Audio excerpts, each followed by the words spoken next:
got Sifu Club, right, been around for many years. And when I'm going to ask him a few questions, you know, it was interesting. I'm going to ask him straight up, what do you think about the praying mantis? What you was just explaining to the other brother there about the praying mantis today? Okay, praying mantis is taught today. Okay, it's been watered down, you know, and a lot of people, they're more interested in looking pretty and looking fancy and worry about the form than what praying mantis is really all about. The praying mantis is about contact. It's about touching hands. It's about sensitivity and feeling. And it's about doing it from a distance, you know. You see people today when they practice, even if they practice in school, they touch their hand together, they start. You don't fight like that. I never learned like that. When I was in China, you stood there, I stood here, and then we meet. And then that's when we touch, and that's when we find out what's what. But today, you know, it's all about this prearranged stuff. The sticking of the praying mantis, southern and northern, is the best you can have.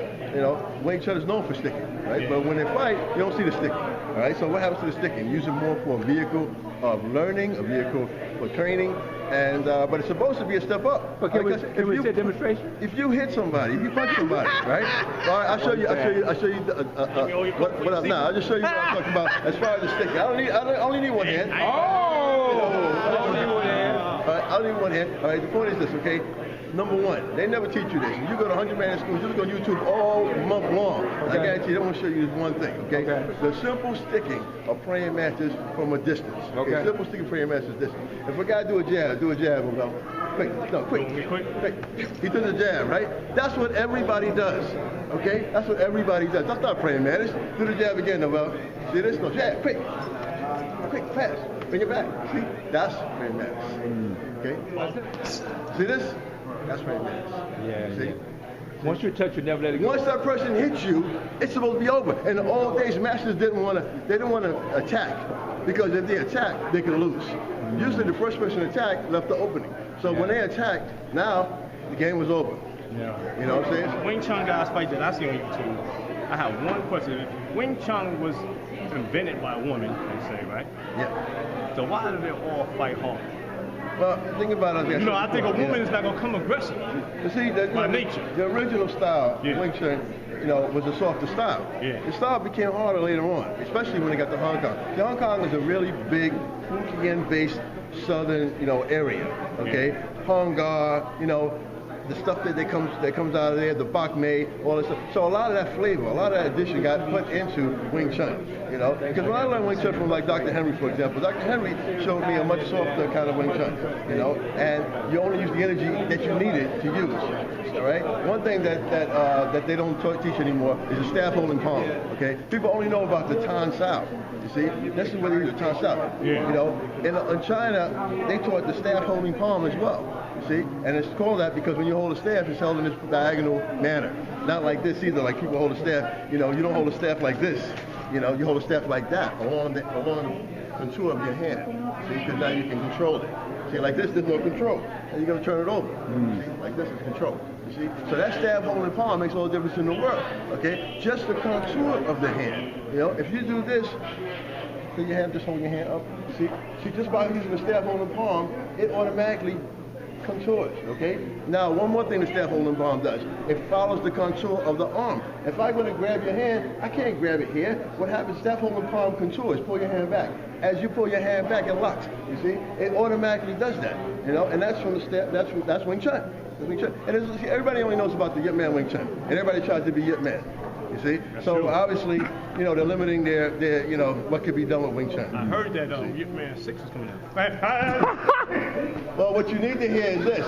Yip Man's family got on TV, and this is a fact, and apologized to the real family of the story is about. Okay? And the real family story is about Yun Kei San. Yun Kei San is Yip Man's teacher, the one they really don't talk about. Wow. Those stories that you see on the Yip Man movies are really stories about Yun Kei San. And so they use those stories, the family. They'll get in it first. Q&A with BT. Apologize, you know, about those stories. I know, I mean, hey, it's a movie. The movie's good, you know, and nobody knows Yun Kei San. They know Yip Man's Bruce Lee's teacher, so that's good enough for Hollywood. That's good enough for the big budget, you know. But historically, you're gonna be factual about it, okay? Yun Kei San is the real Wing Chun Grandmaster, okay? Wow. Yip Man was the last student. He was the youngest student, all right, from Yun Kei San. And that's why the Yun K San people are saying, hey, what is this stuff going on about Ip Man and all these styles? You jumping a little too. Hey, hold up. You Yun jumping a K little too much. San. You jumping a No, little this too is much. good. This is good. Keep it going. I'd like to say one thing. The views and expressions and opinions are not. Hey, listen, this is not about a view. It is not about an opinion. So I have a question for you then. This is a fact because all you got to do is look for yourself and you'll see it. I put it up on Facebook before. The family apologized publicly on television. This is not talking behind the scenes and saying, oh, we saw. No, they did it. They had the public because they didn't want to lose face. Now, And they had to make amends. They had to make peace with the Yun K San family. Did Wing Chun have weapons prior to Ip Man, or was it more a hand-to-hand style without weapons? Some people say he added like the long staff and the butterfly knives afterwards. Everybody that I know always had weapons with Wing Chun. In fact, they probably had more weapons because the older you go back, the more that they have. Remember what Yip Man did. See, people don't understand. Yip Man streamlined it. He didn't know he was going to be a big teacher, a famous master. He made it for him, for his family. This is what I think. This is Wing Chun for me. Now it's Wing Chun for everybody. See why? Bruce Lee. Which is really odd because Bruce Lee left the school, left the system, and doesn't represent Wing Chun. So doing it on that basis doesn't even make logical sense. So that just doesn't make to me. It doesn't make sense. If you want to be like Bruce Lee, then you need to leave the Wing Chun school and do what Bruce Lee did. See, which is what he did. Now it's true that he used Wing Chun because he knew it, but he used a lot of other stuff. And what did he call it? He didn't say Wing Chun represented Wing Chun. He said, I'm doing Jeet Kune Do. This is what I do. See, so he put whatever he put together, and that's for anybody else's opinion on about that. But that's not what I'm saying. What I'm saying is that Wing Chun itself, as an art, is an older form than Yip Man. All right? So we need to recognize that and start doing it. Now they put out other books on it. Robert Chu, one of my Kung Fu brothers, did a book on Yun K San Wing Chun. Check it out. See it on Facebook. Check out Robert Chu, and you'll see some more information about Wing Chun you didn't know. It's a common question. What is the difference between It's only like a mile and a half. Northern and Southern praying mantis? What's the difference? Okay, number one. Okay, Northern praying mantis is a long-range fighting art. It is from the north, and the idea of Northern praying mantis is that you can fight it at a bigger distance, okay, at a greater distance. So your techniques are going to express that. Southern praying mantis is a close-in art, okay? It is like, in a very real sense, like a related art to Wing Chun, to Bak Mei, the Fukian art, Southern Chuga Silum, So the difference in style and difference in movement, Northern praying mantis is going to whip, it's going to reach out. Southern praying mantis is going to root down because it's Southern style. And then it's going to use your energy, and it's going to take your energy and spring energy out, like so. So because of that, they look completely not alike. However, the underlying notion is that Southern praying mantis is actually not praying mantis. It's another style, and they named it praying mantis to protect it because the Southern martial arts were outlawed. It's a Southern martial arts were outlawed, and many of them in China, Northern praying mantis was not outlawed. So having the name praying mantis helped to protect and insulate the style from the government and outside influences. What was the original name of the Southern praying mantis? It's just Fukian art. I don't know what it was called at this time. I just don't remember. But the Fukian arts.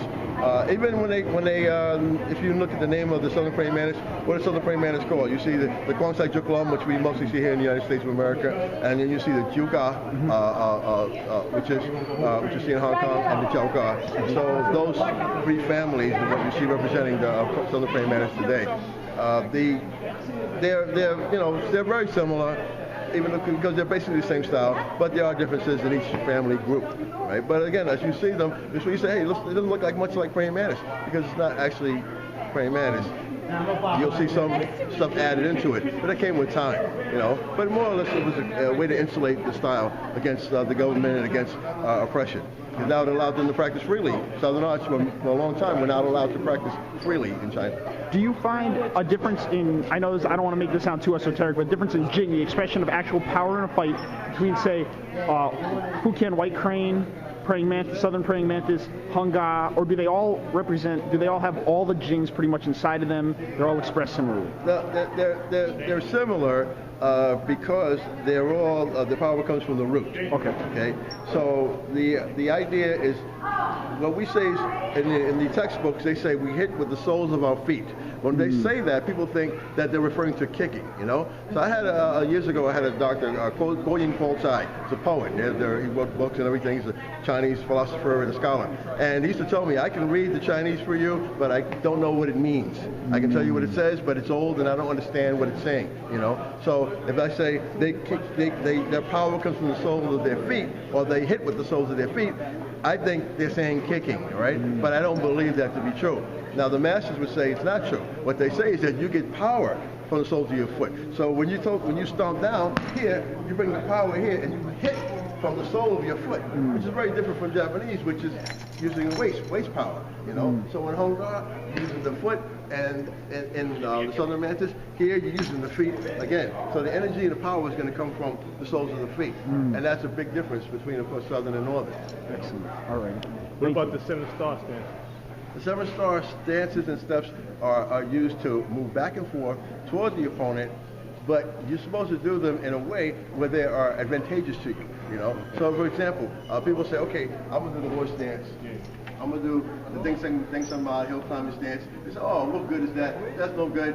You know, whatever." Okay. That's because there's a time and place for everything. Okay. That's the simple fact. If somebody's pushing you back, all right. How many people you seen do this? All right. Well, what they could have done was Ding Sung Ma and not get pushed back. So what does that remind you of? You know, in the old days, I used to teach people in Bed-Stuy, I said, that's the lock that you have on your door. Because in the old days, we locked our door with a police lock. We pulled it over, we had a bar, and that's how we locked our door. You know? So I said, that's your police lock right there. So if somebody's pushing you, don't go back, put your police lock out. All right? And now it'll work. And now you can do a stance. You see? And so it's that kind of thing, knowing when and how and where, you know, to use the stances. And that's a big difference. Southern Mantis doesn't use all those types of stances. See? It's more in tight, in close, short stance, which is fine. No, they're all fine. They all have their own, you know, strengths. See? But if you don't know how to use what you have, then of course you're going to think it's useless and you just avoid it. And then when it comes to fighting, then of course that, you know, that stuff goes on the wayside, and then everybody thinks the Kung Fu don't work. You know, well, it works. It always works. And it works. Traditional Kung Fu where can works. people that, you know, interested in taking classes with you, where can they contact you? Sifu Carl, right? Go Sifu Carl on Facebook. You'll find me. I'm all over the place. Matter of fact, I'm all over the internet. Sifu Carl Albright. Google it. You'll see videos. You'll see me at Man Up Stand Up. You're gonna see me, you know, do a demonstration. You'll see me from the 70s. You'll see films that I got on YouTube. Not video, films. Fighting all right? warehouses and shit. Films of me fighting in warehouses. Films of me in China. Films of me in Hong Kong. You'll see all sorts of stuff. You know. And my page, I tell everybody this, and this is an important thing. My page is not a political statement. My page is one thing and one thing only. It's to shine a light. That's it. So you see the light, you come to the light. All right, man. We don't shine enough light. We out.